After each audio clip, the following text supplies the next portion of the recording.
Episode 2, Engine Build, starts now. Hey YouTube land, welcome back to the channel. We got a lot to get through and a short time to get there. I know why you're here. You want to hear that engine run. So let's get after it. Roll the tape. All right. Let's fire it up.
All right, enough of that.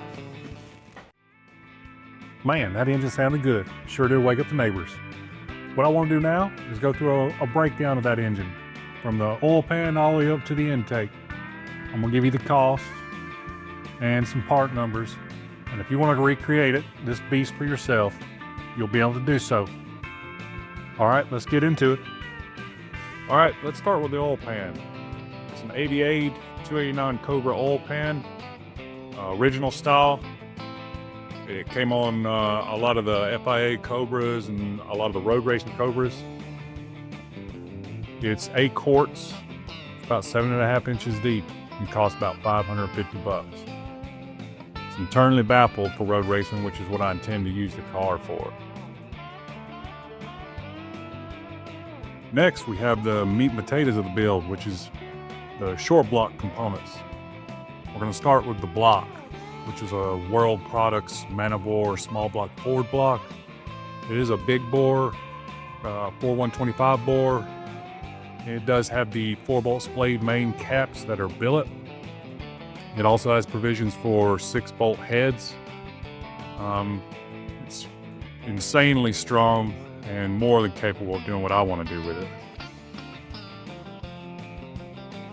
Next, we move on to the crankshaft. I'm running a Lunati Voodoo 3.4 inch stroke crank, which with the 4125 bore and the 3.4 stroke, that'll give me a 363. For connecting rods, I'll be running the Molnar 5.4 inch forged 8-inch beam connecting rods. And to finish off the rotating assembly, I'll be running the male 4125 bore pistons with their total seal rings. The male pistons are coated. They come stock coated to reduce wear. That wraps up the short block portion. All in, I was about $8,200 in parts into it. I sourced all my parts from Likens Motorsports, Brent Likens out of Kentucky. Great guy to work with, has a lot of experience, a lot of knowledge. Moving on, we're gonna go to the heads.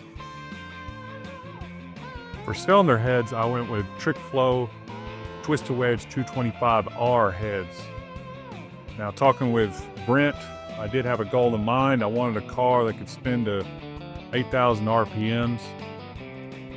So he sourced all the parts to build the heads to do that. Gave me a custom grind solid roller cam, Morrell high pressure lifters, and the heads are fitted with titanium intake and exhaust valves, pack springs, titanium retainers, all the good stuff. Staying with the top end, for rocker arms, I went with the T&D shaft mount 1.7 ratio rocker arms.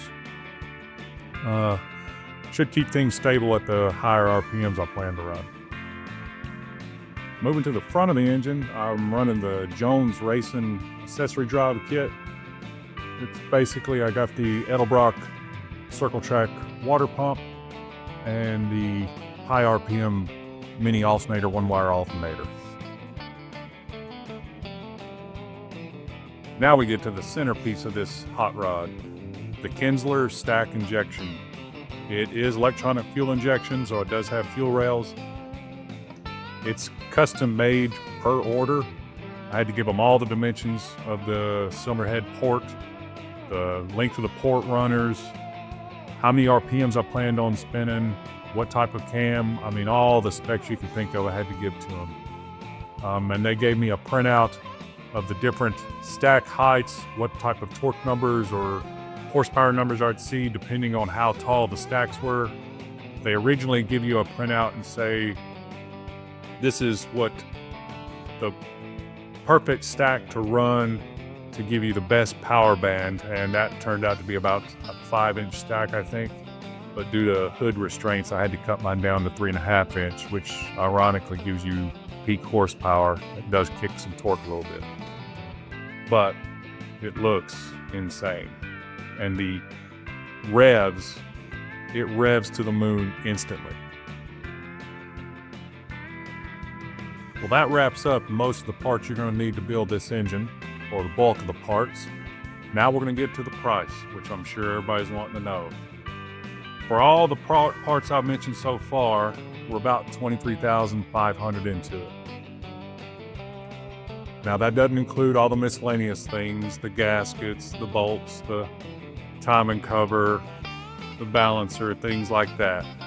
You're gonna probably add another $2,500 to $3,000 in just miscellaneous items. I've got ARP head studs, ATI balancer, all the AN fittings and hose and all those things. So that'll all go into it. But for the most part, you'd be about $25,000 all in.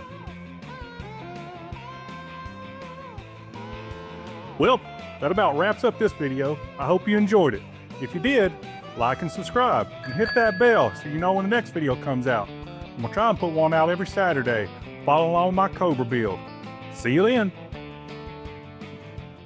Yeah!